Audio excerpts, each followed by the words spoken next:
definitely got a little bit of snow last night. I want to show you how cool low range is on a snowmobile, because I never experienced it until I got my Expedition Extreme. And honestly, I think it's a feature that could be very applicable to many different people.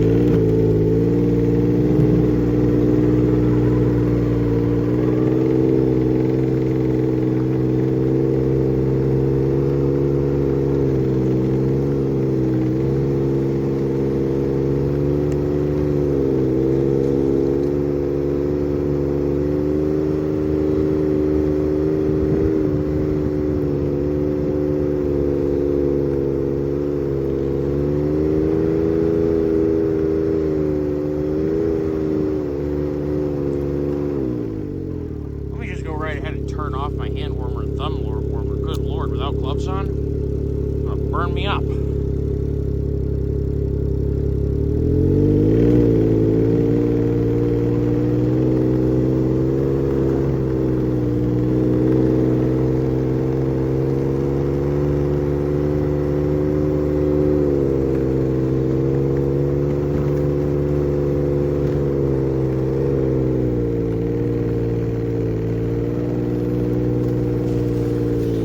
Obviously, these don't have power steering, and if you ever were caught in the bush with only one hand, you definitely may want to have power steering, but that's not an option on this. I don't know if the other Expeditions, maybe the LE, but I'm pretty sure there's other snowmobiles that have power steering.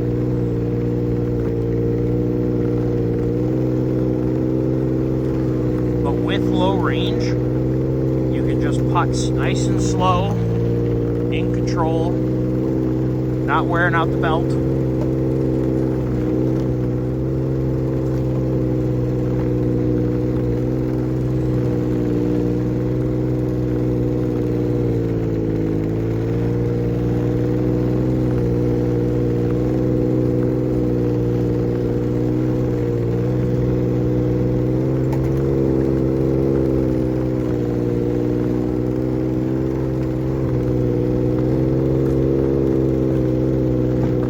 Want to use one of these to go do trap lines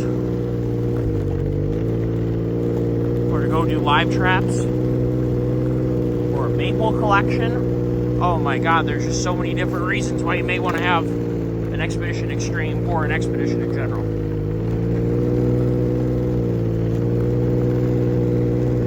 Let's see if I can even do this. One-handed is she's a big girl.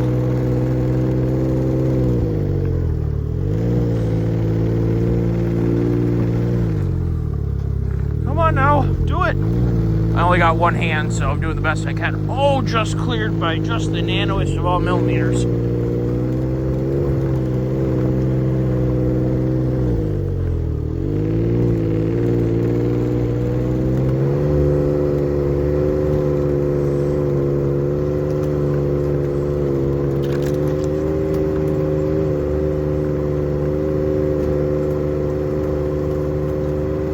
Boy, it is cold out here. It must be way below 15. My fingers are cold. Got some fresh deer action. Definitely a very cold night.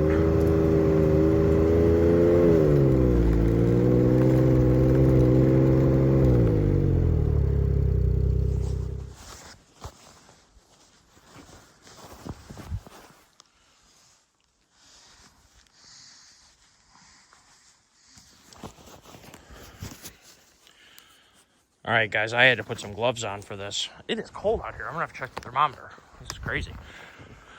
So I wanted to, now that I have a good bit of time now on the Expedition Extreme in miles, you know, we're clawing up closer to 1,000 miles already. Not quite 1,000 miles, but we're closer than 0 miles, that's for sure. It is definitely a very special machine, and I guess maybe we should start off with the negatives first. Yeah, it's longer. You're going to require a bigger trailer. It's more than 10 feet long. You're going to want to have, if you're going to have a clamshell, you got to have more than 10-foot trailer. It's a pretty big girl, as you can see. She's pretty long. Other downside with the 900R, I was really expecting better fuel economy. I mean, if I'm careful, I can go 100 miles on a tank without starting to worry or getting down to the point where it's like, yeah, better start thinking about fuel in the next, 15 to 30 miles. This last ride, I burned way more than a half a tank in like 40 miles. So I was definitely getting on it pretty good, but I kind of hoped and expected potentially a bit better than that. Yes, it's a big track. Yes, I'm a bigger guy, but I kind of expected more range than that. So slightly concerning, I'll admit that. But in terms of performance, somebody with a 129 or 137 or a 121 track trail sled, you're going to be right up with them. If you're a good rider, it is not holding you back at all. And it has all the positives of having the trailer hitch, the longer track, so you have much less ground pressure. I mean, this thing on a lake, not that I like playing games for ice fishing in low ice, but if you want to maximize your ability to not fall through the ice, big old wide track, that's what you want to have. And it's amazing. The track is definitely louder, but it's not terribly loud. You can still enjoy the sound of your engine. You can still enjoy your ride. It's not terribly taking away from that. And to have the benefits of a 20 wide track is simply phenomenal. And because of the turning radius, I mean, I'm going to fit through here just fine. It's a pretty tight corner, I would say, for a snowmobile. And, you're not really even working for it to tuck it through something like that. It is amazing how much what this will go through. And yes, we just got some fresh snow, so she is still dirty or snowy. I had to work all day today, so I was hoping to go out for a quick ride tonight, but I want to make a video first. Low range, as you guys just saw, is one of the biggest reasons why I bought the sled. It seemed to me like that would make a lot of sense to have, and if I was going to have a different sled than just a trail sled, I wanted something that would do better in deep snow and has an engine that'll run for a really long time. 4 strokes are pretty notorious for that. I did expect to get better fuel economy, but on the plus side, I don't have to buy 2-stroke oil on the go. You can only carry so much with you. I mean, I guess you could carry a couple gallons, but if you're going to crank off 1,000 miles, you definitely are going to need to have a gallon. And if you've got a buddy with you, you may need to have more than that. So that was something I had in my head. I wanted to have 4-stroke for doing long miles on long trips. And I've been kind of feeling this thing out. Hopefully we're going to make it to Ontario this year and hopefully do the full loop from hopefully the Sioux to Wawa to Hearst to Cochrane and then back around to the Sioux is hopefully the route that we're going to end up doing this year. I hope. But I think that actually the route from Sioux to Wawa may not be a thing anymore. So I guess I have to look into that a little bit. But for sure, we're going to do Wawa to Cochrane and back, Cochrane, however you pronounce that. So that'll be pretty cool. But I had this sled in mind for doing something like that. So it would perform well off trail as I found out how deep the snow is going to down some lanes that look like this, except for there's 4 feet of snow and they lead to a little bitty inland lake in the middle of nowhere. Ontario is an amazing place. If you can get up there to snowmobile, it is eye-opening and super duper awesome. You should definitely do it. If you're a landowner and you want to use this to, check on your property, work on your property in the wintertime, transport things on your property, pull a sled, whatever, having the low range is simply amazing. And my buddy just had a breakdown with his sled and we had to drag him home. It's not even working in low range. I mean, this thing just goes. You can pull a mountain, and that means for sure your ice hut and for sure your ice sled or your trapping sled or whatever the heck you're pulling. And then you could have in the same token a sled that absolutely rips on trail, is super duper fast. It's not going to be a sled that makes a slow rider look fast. That's where you want to go get an MXE or Renegade. If you're an average rider and you want to make yourself look good, that's sled to buy. Or another high-end, really good suspension machine that naturally handles extremely well. A fast rider is going to be able to push this thing extremely hard, harder than I think a lot of entry-level riders on MXEs and Renegades are going to be able to push theirs. Someone my size, I can touch nearly 100 no problem on the sled. Finally, by that I mean miles an hour. On GPS, I was at like 94 or something like that, and I got out of it. And it's a good thing I did, because not long after getting out of it, I actually had a big doe run right in front of me. So I'm really happy that I got out of it. It's really important to not, kill yourself on one of these. Snowmobiles are fast. Snowmobiles are dangerous. So asterisk, if you're getting into snowmobiles and it's your first time, you should know there's a lot of things that can kill you, and it's not only a bad decision coming into a corner. I personally don't partake in any alcohol consumption when I ride a snowmobile. I won't. I mean, seriously, I won't even have a sip. Like, I won't do it. just too much that can go wrong. My life means too much to me. My daughter means too much to me to ever do that. So, I mean, I'm not trying to tell you guys what to do. You're all grown men. But definitely, if you can, avoid that. It just, it doesn't seem very productive to me. If you want to ride from bar to bar, get a party bus and take a party bus between bars. That's just my recommendation. You do as you please. It's a free country, but I don't like hearing about people dying. It upsets me enough to work on car accidents and see people die. I am tired of that. Not tired of it, but it's disappointing to see avoidable accidents turn into dead people. And motorcycles, snowmobiles, dirt bikes, four-wheelers do tend to elevate your opportunity for hurting yourself. But man, are they so much fun. So I think the biggest takeaway is that this is the sport utility sled of snowmobiles, or the sport utility vehicle of snowmobiles. It is the sport utility sled per its name, per its job description, and per its performance. I cannot reiterate enough, the radiator that it has totally changes snowmobile ownership. If you've ever dealt with any newer sleds, they all have trouble staying cool. A lot of it has to do with these longer tracks, bigger lugs, and everything else like that. If you're not running scratchers on a backcountry, for sure, you should really have scratchers on a 137. And honestly, you're probably still, in theory, with a newer sled, especially a Rev, you really need to have scratchers with all track lengths. But from what I found, like XS chassis, Edge chassis, Wedge chassis, all that other stuff, older stuff, S chassis like my 670, they don't seem to get as hot. I don't really know why. Maybe their heat exchangers work better. Maybe the engines run cooler because they're not emissions engines. They're running maybe a little bit richer. I don't know. What I do know is that my Renegade 850 does like to overheat, and you definitely need to have scratchers. You wouldn't need to have scratchers in this snow. But in snow that I was just riding the other day, where the ground was, it had warmed up and then it dropped down to like 10. It was cold, and the ground, or the snow, got really hard, really crunchy, and you could see that there was plenty of buildup on the track. There was no issue with the Hyfax staying cool, but what there definitely would have been on my 850, I guarantee you, I would have been finding powder at intersections to dip off into the powder, cool the sled off, and then keep on going. This thing is not like that at all. It makes me love it even more, because that's just an added, especially if you're a new snowmobiler, the stress of keeping one cool. It's kind of like range stress. I think they call range anxiety or whatever with the Teslas and electric vehicles, is you get, an attorney that we work with daily drives a Tesla. I think it's a like a dual motor, Model S, I think. And she said that her range was like 93 miles a day, her range for the vehicle in the wintertime, because of how much power the HVAC unit uses. Somebody like me, 93 miles is like, like the other day, we just ran and got a pipe for my buddy's son's XS chassis 500 Rave that had a little bit of a oopsie daisies regarding the pipe, and the pipe blew up. We clicked off way more than 100 miles after riding 100 miles on snowmobiles. We then went and got him a new pipe with the truck. Like, I need to have more range than 100 miles.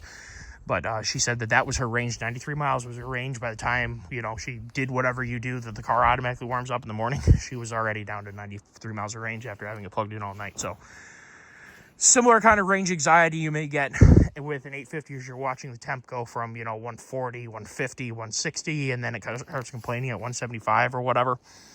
Not something you experience with this. It just stays at a super duper nice temperature. As I mentioned earlier in the video, the hand warmers and the thumb warmer have more than enough power to scorch your hands.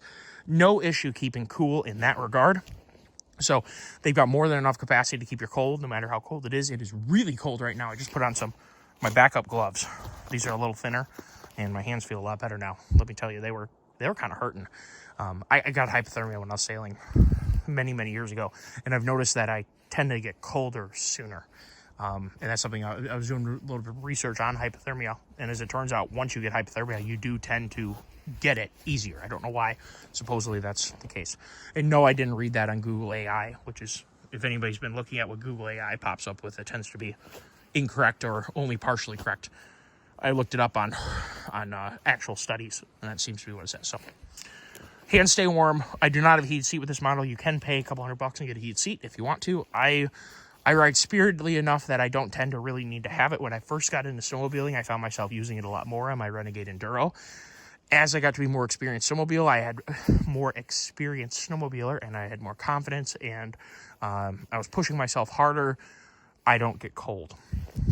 So the heated seat offers me a lot less. This is still, and I don't know what's going to happen for 26, but this is still a Gen 4, which does not bother me at all. They look great. I like the not having a two-piece half shaft. I don't know if they'll ever put this unit into Gen 5 because of having the two-speed case, then they're going to have to redesign everything and whatever. In which case, I am highly considering ordering another one of these in an 850 E-Tech for this coming year, simply because I love it. And now that I have a snowmobile, or now that I have a cabin on the snowmobile trail, I can ride a lot more, and I'm not paying for hotel rooms. So this has been a very, very pleasant end of January and into February. I hope that it sticks. I still have lots of property work to do, and this is definitely going to help me explore the property some. Hopefully I'm going to clear out some of this way overgrown stuff, and this is going to help me do it. And the nice thing is I have this really classy old camper here that I can come and shack up in when I get cold and get out of the weather and hang out. It's my old Holiday deep in my property. The old Holiday, guys. Gotta love the old Holiday. So in short, in other words, I highly recommend this snowmobile to a lot of people, and I highly recommend this snowmobile if you have any interest in doing off-trail riding as well as on-trail riding. I think this thing, with the front suspension that it has and the performance of the track and the performance of the rear skid frame, it offers hugely elevated performance in bumps. I mean, this thing, you can either choose to ride whoops out, or you get going 55 or something like that and just bridge the top of them with that huge track. Super duper stable, safe platform. I will say sometimes if you take a corner really hard and then if you get on it, it will tend to lift the ski with power. So this is definitely a snowmobile that you want to be careful applying power in a corner, especially if you are mid-corner and you are turned like that. When you add power, this big long track tends to push really hard against that ski, and it tends to try and lift the other ski. Super duper controllable. You can either set it back down or you can ride it out that way, depending on what you're doing. But that is something that I did notice that it does do potentially differently than a Renegade or an MXC with a smaller track that doesn't have the traction or the width.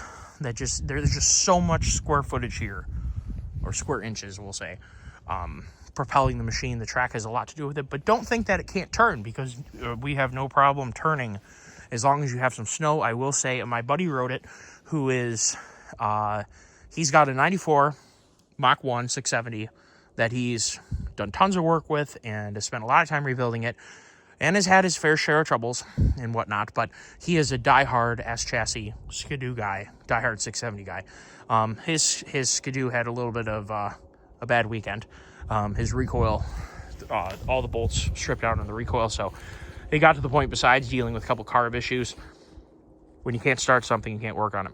So I sent him off with his son to go for a ride on my sled, and he had relatively good reviews on it. And I noticed when he first got home, I think he was, kind of huffing a little bit, because you got to work a little harder, and he's half my weight. I mean, he's a lot smaller guy. You definitely have to work a little harder on this sled. But then the more we were relaxing, he was thinking about his ride, his excitement started to grow a little bit for how much fun the 900R is. Now, I don't ever expect him to buy a 4-stroke, and honestly, I'm surprised that I bought a 4-stroke, because I love 2-strokes. I love when my clothes smell like 2-stroke. I love the feeling of the 2-stroke getting the power band. I love the ease of starting with a 2-stroke, and 850 is just such a wonderful machine. And I will say my 850 Renegade gets better fuel economy than this, which is both demoralizing and impressive. So he had very glowing reviews in the Mora. We kind of talked about it. He's like, man, the way it takes bumps, the way it bridges over problems. But I'll tell you what, his biggest gripe was when you're in a parking lot, you're going to go get fuel, or if you're in a downtown situation, you're trying to negotiate trails. If you're on cement, this big old pig does not turn for crap. You got to find some snow to get some load on those trails. So it is a lot worse than a MXZ or Renegade in terms of its on cement performance, which on a snowmobile, you're kind of like, duh.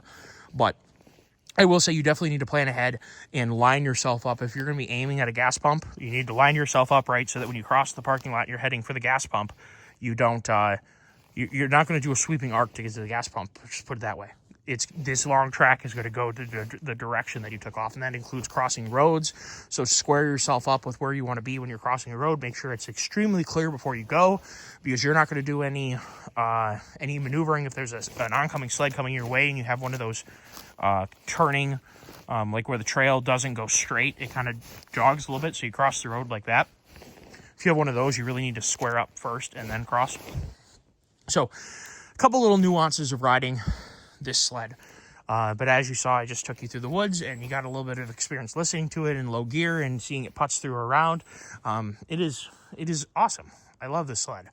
I love the sled in ways that I can't readily describe, because it seems to just keep building, and that's why I think that it's a perfect sled for me, and maybe it might be the perfect sled for one of you in your endeavor. So if anything that I've talked about inspires you or makes you interested in snowmobiling, and if anybody has any interest in getting into snowmobiling, maybe this is your first sled, because I know I went through that. Trust me, I got my first sled without knowing a single thing about snowmobiling, hardly.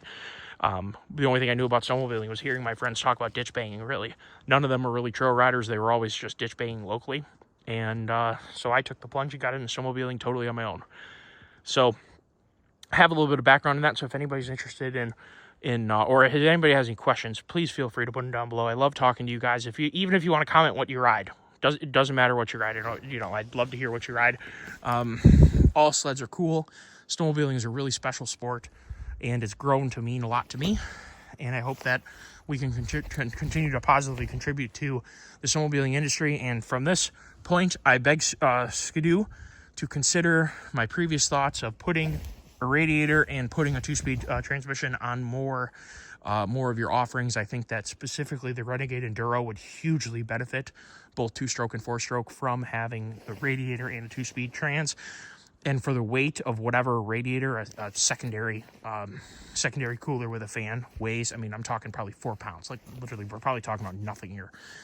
It has such a huge benefit to overall enjoyment of your sled. If you're racing with a 600 and on a closed course, then maybe you don't care very much. But if you're covering ground where you could have, your 120 mile ride, and at 70 miles to 80 miles, the trail was a little crappy, or there was a section of logging, like even just like a half mile section where it's been dug down to ground and you have to cross it because of a logging operation, you will overheat or get close to overheating my 850 for sure. I don't know what the 4-stroke, like a 137 Renegade with a 4-stroke might be like, but my 137 with a 850, if it's running a normal operating temp, it will get close to overheating in a half-mile stretch of ice or bare dirt. So if you're crossing a lake and it's sheer ice and there's no snow, you're in deep trouble. So I think that the cooler offers a huge benefit, and we've already seen the Snow Tracks episode on weight. There's a lot of surprises when it comes to the vehicle's weight, or the snowmobile's weight, from players Skidoo and Arctic Cat, and comparing that to their actual weights. We got to stop worrying about 10 or 15 pounds and start worrying about just having better performance for the average person. And I really think that cooler alone is a huge upgrade. And I would love to have a 2-speed transmission in literally any snowmobile I ever bought. I guess I don't ride off trail, so I can't comment if I'd want to have a Summit with a 2-speed transfer case. Probably not. But, no, 2-speed transfer case, a 2-speed chain case. But on an MXZ 2-stroke or a 4-stroke Renegade, I would absolutely love to have a 2-speed transmission. So those are 2 features of the Expedition that I cannot rave highly enough. They are the reason why I bought this, and also having, as maybe you've seen my other videos, the clip-on rear seat for riding 2-up. I think that is just so slick, so smooth, so easy to remove and put in. It's just a genius design moment from Skidoo. Keep things like that up, Skidoo. Those are things that make customers like me incredibly happy. So hopefully she's as reliable as she looks good. I did not order an 850 this past year because I just didn't like the yellow. I'm kind of an orange guy. I'm not really a yellow guy. And I would happily have an all blacked out Expedition. I may go that way, but I think I will have a hard time if it's still a Gen 4, and if they offer either a cool color like that blue, that dark blue that Skidoo has right now, black and blue, that looks choice. But the all blacked out ones look pretty sick too. And an all blacked out 2-stroke, that might make a lot of sense. So I may consider getting also an 852 stroke, and that'll allow my family to to bridge out a little bit more, and it would it would allow my dad to also ride with my fiance and me. So I may consider that going down the road, especially because I think that this sled with a 2-stroke could also be a ridiculous amount of fun. So if you're considering 2-stroke, don't just, my raving review, I would say, I mean, Skidoo doesn't owe me anything. They don't know me. They don't know who I am. Other than I'm a statistic of somebody who bought 2 snowmobiles now from Skidoo. But I've seen the reliability, long-term reliability of a lot of different Skidoos, and obviously there's been situations of Skidoo products that have not been perhaps as reliable as you may want them to be. And, or maybe they've aged to the point where now they're kind of unreliable. I have a 97 670 MXE. My first snowmobile I ever bought was a 96 500 chassis with a 583 motor in it. And I rode it around a little bit, did some ditch banging, and I was really busy at college, didn't realize how much, storage, effort, and time it took to take care of a snowmobile. It didn't have reverse. It needed a better track, things like that. And I ended up using it a while, making a mental note how much I love snowmobiling, and didn't ride another one until I ordered my Renegade Enduro. So I suppose my Skidoo liking is from seeing other people have good results from there. As I just noticed, I'm standing here right by a Widowmaker and leaning up against it, and it's wiggling. How nice. Lots of Widowmakers in my woods. How fantastic. Do we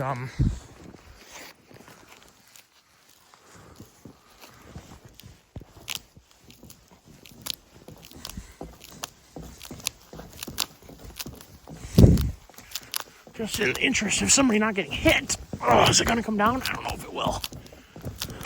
Oh yeah. Yeah, that would have been nice to take thumped on the head. As you can see, I have a lot of work in my woods to do. And it's starting to get dark, which means another day is over. I will talk to you guys later. I hope you guys enjoyed the review. I love doing what I do. I love making these videos. So hopefully you enjoy it. Let me know if you do down below. Hitting like and engaging with my content makes a big difference. So if you would let me know what you think. Have an awesome day.